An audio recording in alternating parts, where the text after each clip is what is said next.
Salve alunos do canal Atualize Educação. Eu sou o professor Doni e hoje o tema é pré-história. Vamos dar continuidade à primeira aula sobre esse tema. O assunto da aula anterior foi as características gerais do Paleolítico e do Neolítico, como, por exemplo, o nomadismo e o sedentarismo. Falamos também da divisão do trabalho, divisão sexual, divisão social, falamos da arte rupestre e de outras características desses dois períodos pré-históricos.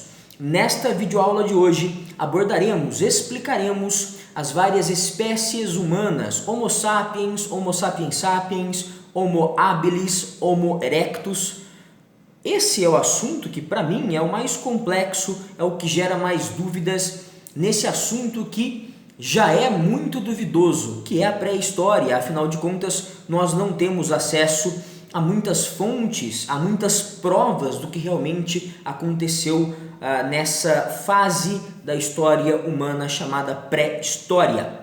Vamos lembrar que em um terceiro vídeo, em um próximo vídeo, falaremos sobre as teorias do criacionismo e evolucionismo que explicam ou tentam explicar como surgiu o ser humano na face da Terra. Uma é científica, a outra é religiosa. E também falaremos nesse mesmo vídeo, no próximo vídeo, sobre o surgimento do ser humano na África e como ele percorreu, quais caminhos ele percorreu para chegar à Ásia, à Europa, à América, à Oceania, enfim, ao mundo todo, tá? Veremos então as teorias de migração, de mudança da espécie humana. Bem, vamos lá. Primeiro, pensemos o seguinte: existem espécies, ou seja, tipos de seres humanos. Principalmente 4 espécies de seres humanos: Homo sapiens sapiens, que somos nós, Homo sapiens, Homo erectus e Homo habilis. Em português, homem que sabe, que somos nós, homem que sabe, homem ereto e homem habilidoso. Bem, homo significa espécie humana, tipo de ser humano. Esses vários homos que eu falei agora, juntos, eles formam o gênero Homo. Quando aparece em livro didático a expressão gênero Homo, ela engloba, ela abarca, ela abraça esse conjunto ao qual me referi: Homo habilis, Homo erectus, Homo sapiens sapiens. Bem, avancemos mais adiante nessa reflexão. Muito comum também em livros didáticos e em aulas sobre pré-história o aparecimento da palavra hominídeos.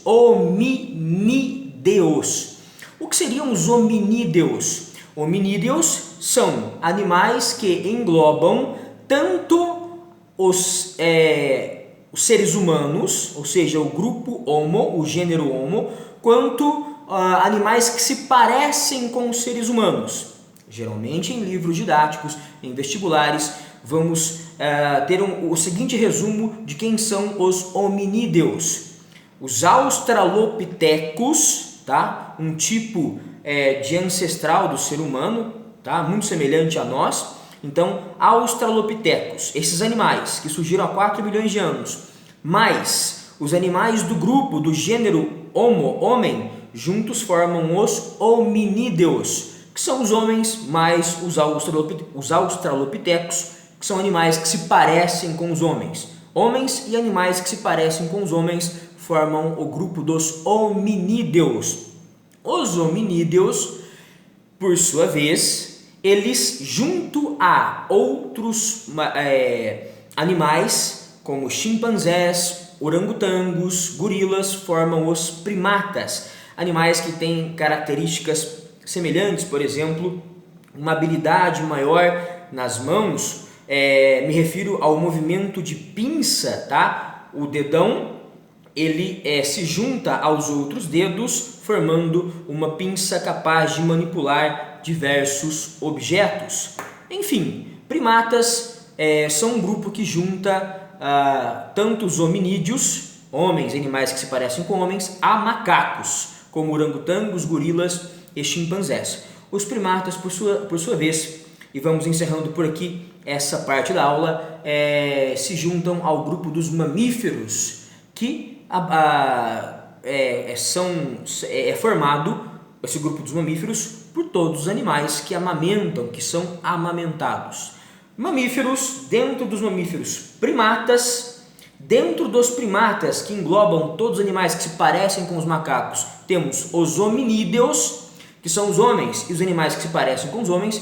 Dentro dos hominídeos, temos nós, os homens. E dentro dos hominídeos, vários tipos de homens, várias espécies de homens, que formam o gênero Homo. O Homo sapiens, sapiens sapiens, habilis e erectus, tá? Bem, falemos então do primeiro ancestral do ser humano, desse hominídeo muito comum, desse ser que se parece com o ser humano, muito comum nos vestibulares, livros didáticos e quando se fala em pré-história. O nome dele é Australopithecus afarensis, ou simplesmente Australopithecus. A palavra Australopithecus, ela vem de duas palavrinhas. Ela vem da palavrinha australis, palavrinha latina que significa sul, mais a palavra pithecus, palavra grega que significa macaco, Australis pithecus, macaco do sul. Isso porque ele foi encontrado naquela regiãozinha subsaariana, onde fica países como a Etiópia, a Tanzânia e o Quênia, lá na África, o norte da África, deserto do Saara, e do centro para o sul da África, da metade para baixo, aliás, de uma linha um pouco acima da metade para baixo, temos a África subsaariana, a África dos documentários de televisão, dos leões, das zebras, das árvores de tamanho, das árvores escassas, né, que existem em pequena quantidade, de tamanho não tão grande assim, enfim, as savanas. Foi nessas savanas que surgiu o Australopithecus, o macaco do sul, um animal que é considerado o grande ancestral, o grande hominídeo, o grande animal que se parece com o ser humano, é o nosso ancestral, é a nossa ligação com os macacos, tá? Segundo a teoria da evolução. Bem, o Australopithecus surgiu na Terra há 4 milhões de anos. Era um animal de porte pequeno, a altura dele era aproximadamente 1,5 metros, pesava de 30 a 50 quilos. Mas, como eu disse, ele era muito semelhante ao ser humano, principalmente por duas características. Ele era bípede, ele tinha então o bipedalismo ou bipedismo. Bipedalismo ou bipedismo, a capacidade de se locomover sobre as pernas, o que permitia uma rapidez muito grande no solo, diferente dos macacos, que são muito rápidos entre as árvores, né? Portanto, o Australopithecus, por ser bípede, já não pode ser considerado simplesmente um macaco, ele está mais próximo do ser humano, por isso ele é um hominídeo, um parente distante nosso. Sua visão é binocular, isso quer dizer o quê? Os dois olhos estão na frente. Quando observamos uma galinha, ela tem um olho de cada lado do seu crânio. O ser humano e os animais que se parecem com o ser humano, como o Australopithecus, têm visão binocular, dois olhos direcionados para frente, e isso é uma característica de um caçador, tá? O cérebro desse sujeito, do Australopithecus, era bem menor do que o nosso. Media 500 centímetros cúbicos. Bem, o que seria mais ou menos 500 centímetros cúbicos? Meio litro, meio quilo de massa encefálica. O nosso cérebro tem em média 1,5 kg de massa encefálica. 1,5 litro de massa encefálica, tá? 500 centímetros cúbicos ou aproximadamente meio quilo de cérebro. Um cérebro muito pequeno e uma mandíbula e um maxilar maiores. Mandíbula e maxilar maiores. Uma boca muito adiantada, muito para frente, muito grande, afinal esse animal comia carne crua, esse animal comia alimentos crus, e por isso deveria ter muita força na sua mordida, em contrapartida, um cérebro quase 3 vezes menor, praticamente 3 vezes menor do que o nosso cérebro. Cérebro pequeno, boca grande, tá? E braços bem mais longos do que os braços nossos, humanos. Portanto, ele estava entre o homem e o macaco. Tinha características de um e de outro. Quando surgiu, então, a primeira espécie, o primeiro tipo de ser humano, do grupo gênero humano, do gênero Homo, do grupo humano? Como surgiu a primeira espécie do nosso grupo? Ela se chamava Homo habilis, uma expressão em latim que em português significa homem habilidoso. É considerada a primeira espécie, o primeiro tipo do gênero Homo, do grupo dos homens, surgiu há mais ou menos 2,5 milhões de anos atrás. Bem, por que homem habilidoso? Foi ele que inaugurou a nossa trajetória no mundo, a trajetória de um ser que olha para objetos da natureza e a partir desses objetos constrói ferramentas. O que é uma ferramenta? O que é um instrumento? É um objeto que o ser humano fez a partir do que ele achou na natureza. E fez para quê? Fez para mudar a própria natureza, tá? Então, para dominar a natureza. Bem, vamos lá. O ser humano, esse Homo habilis, usava madeira, usava ossos e usava pedras. Madeira, ossos e pedras. Geralmente essas pedras já estavam lascadas, já estavam quebradas. Então, afiando, apontando essas madeiras, esses pedaços de madeira, de ossos e pedras que ele encontrava na natureza, ele formava facas, lanças, machadinhas, instrumentos com os quais podia, por exemplo, caçar, podia pescar, enfim. Vale lembrar, vale destacar que a alimentação desse Homo habilis se concentrava em animais pequenos. Ele era um bom caçador de animais pequenos. Se a massa encefálica, o volume cerebral do Australopithecus era de mais ou menos 500 centímetros cúbicos, meio quilo, o volume encefálico, o tamanho do cérebro do Homo habilis aumentou um pouco e foi para 650, 700 centímetros cúbicos ou 650, 700 gramas de massa encefálica. Bem, cérebro maior. Com isso, ele passou a se alimentar mais de carne, a desenvolver cada vez mais armas para caçar. Vamos ver que essa alimentação à base de carne vai mudar mais ainda o formato do seu corpo. No entanto, os braços desse Homo habilis eram mais longos, bem mais longos. Braços e antebraços eram bem mais longos do que os nossos. Então isso dava uma característica muito semelhante aos macacos, tá? Ainda para o Homo habilis. No entanto, porém, ele tinha uma habilidade muito destacada, muito considerável nas mãos, ao construir objetos, como nós falamos agora há pouco, tá? Vamos lá. Vale lembrar o seguinte, não necessariamente ele achava uma pedra lascada, afiava e a amarrava a um pedaço de osso ou madeira. Ele poderia simplesmente usar essa pedra com as próprias mãos, usar um pedaço de osso ou madeira com as próprias mãos, como se fossem ferramentas, martelos, armas, enfim, armas de corte, armas de perfuração, para se proteger, para caçar. Depois do Homo habilis, do homem habilidoso, veio o Homo erectus, uma expressão de novo em latim que em português significa homem ereto, homem reto, em pé. Como a própria expressão já diz, a coluna desse homem era um pouco mais ereta, um pouco mais reta. Se o homem anterior, o homem habilidoso, surgiu há mais ou menos 2,5 milhões de anos atrás, esse homem ereto surgiu há 1,5 milhão de anos atrás. Essa coluna ereta passou a funcionar como um amortecedor. Como assim, professor? Entre uma vértebra e outra nós temos os discos intervertebrais. O que seriam discos intervertebrais? Vértebra é um osso, outra vértebra, outro osso. Entre um osso e outro temos um disco, temos uma superfície de cartilagem gelatinosa.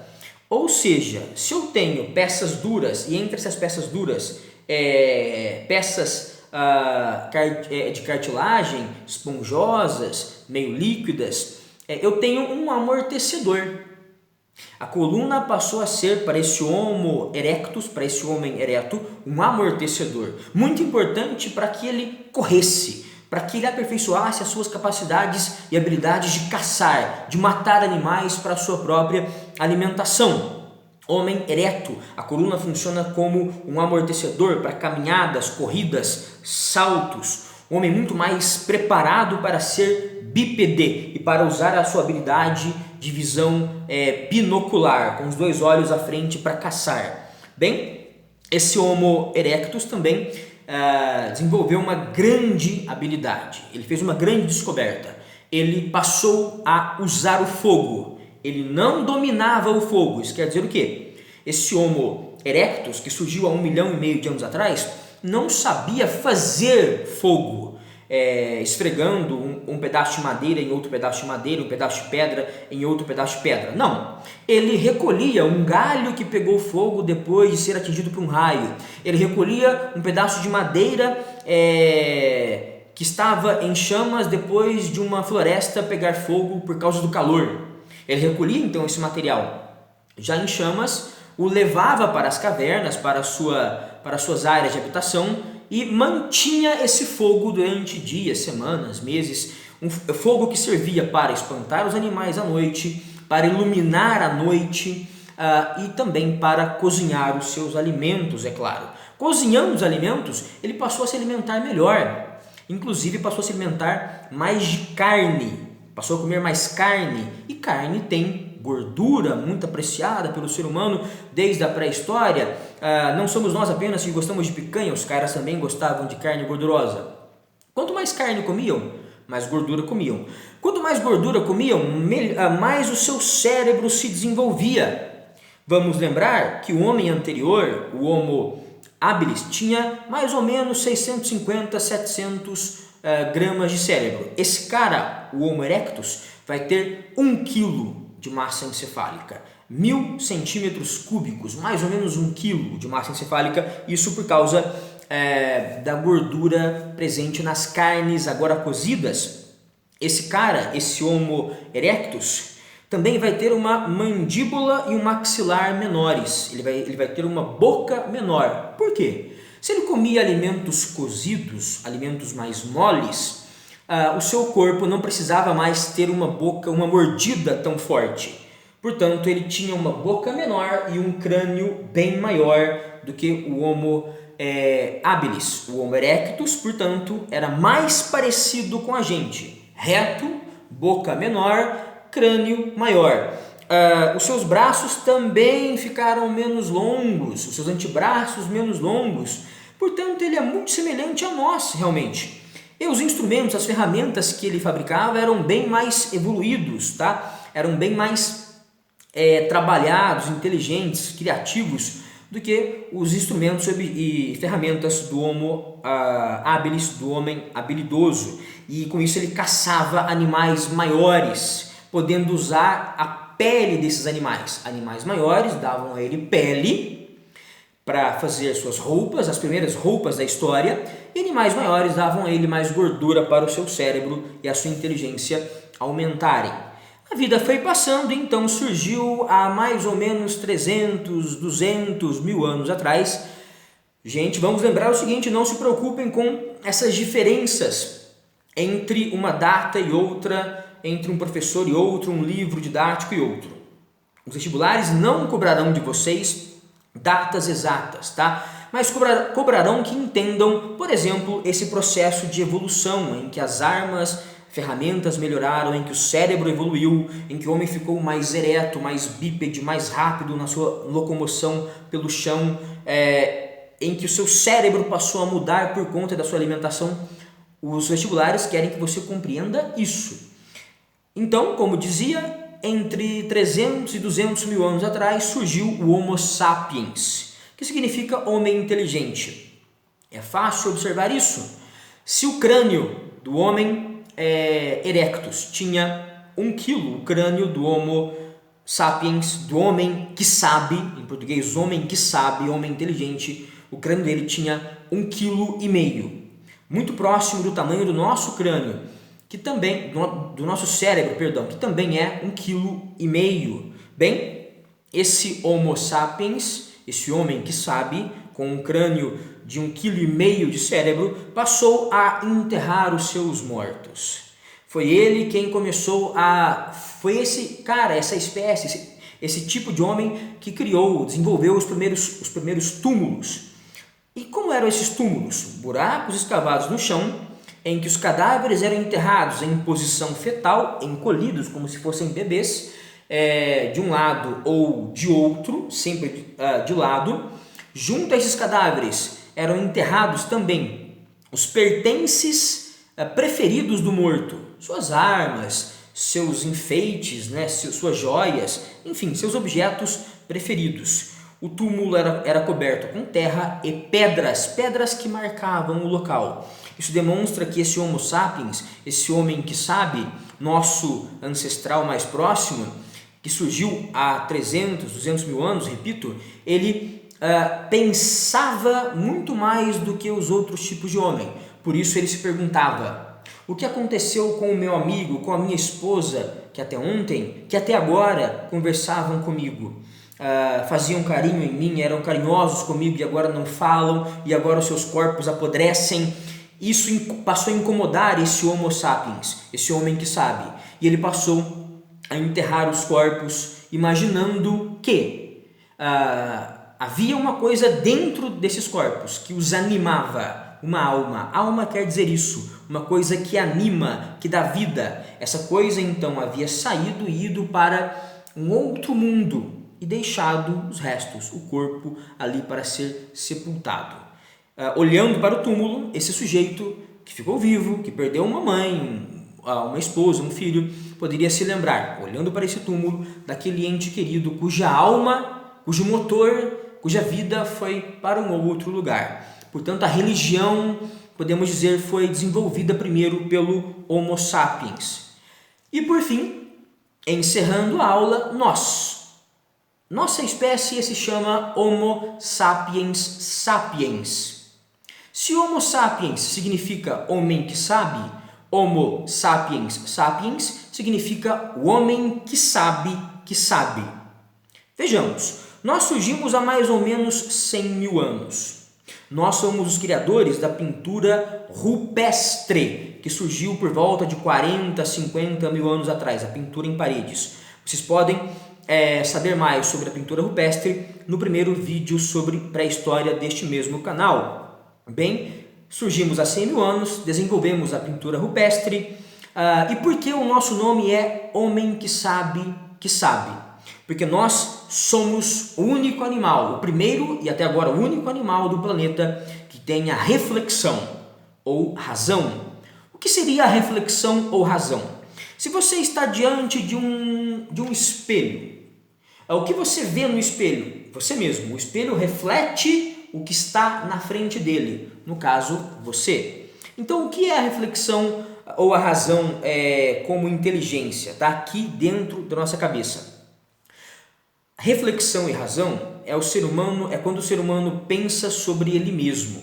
Tá? É como se o ser humano estivesse olhando a reflexão e a razão e ela mostrasse o quê? O próprio ser humano.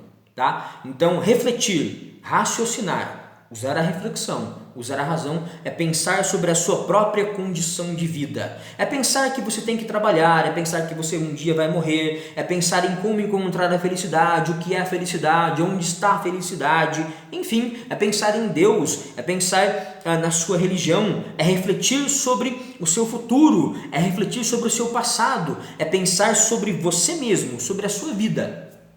Isso fez toda a diferença para esse ser humano. Por quê? Pensando na sua vida, esse ser humano, o Homo sapiens sapiens, inventou a agricultura, plantar o que ele precisa para comer. Ele inventou a pecuária, criar os animais que ele precisa comer.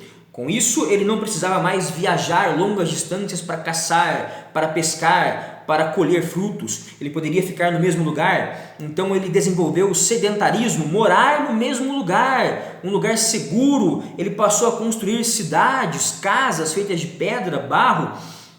Ele passou a criar a política. Enquanto uns trabalham, alguns mandam, os reis mandam, fazem leis para organizar a vida das pessoas. Enquanto reis mandam e a maioria trabalha, soldados protegem. Isso é a vida que nós vivemos hoje e nós pensamos ela. Nós, Homo sapiens sapiens, inventamos a escrita. Para quê? Para registrar orações, leis, negócios que fazemos e que são muitos e não podem ser lembrados de memória, precisam ser registrados pela escrita. Inventamos a escrita. Nós, Homo sapiens sapiens, temos um crânio também grande, semelhante ao crânio do Homo sapiens, 1,5 kg de cérebro aproximadamente. Desenvolvemos instrumentos muito melhores do que os nossos antepassados. Desenvolvemos o arpão para a pesca, o arco e a flecha, uma arma excelente de caça e guerra. O arpão é uma lança, gente. Desenvolvemos a agulha, né, para costurar as peles e para costurar depois tecidos que nós fabricaríamos a partir do algodão, da lã. Desenvolvemos o anzol e a linha para a pesca.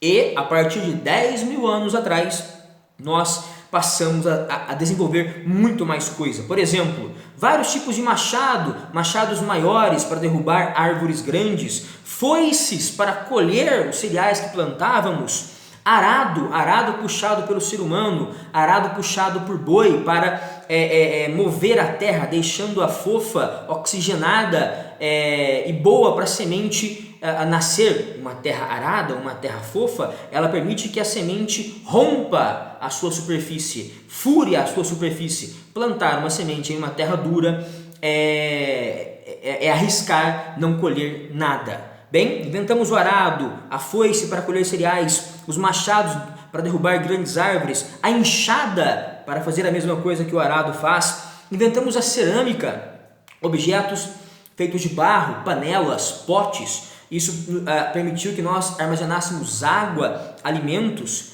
Inventamos os tecidos, pegamos fios de algodão, fios de lã de ovelha e passamos a tecê-los, um se cruzando com o outro. Isso é o tecido.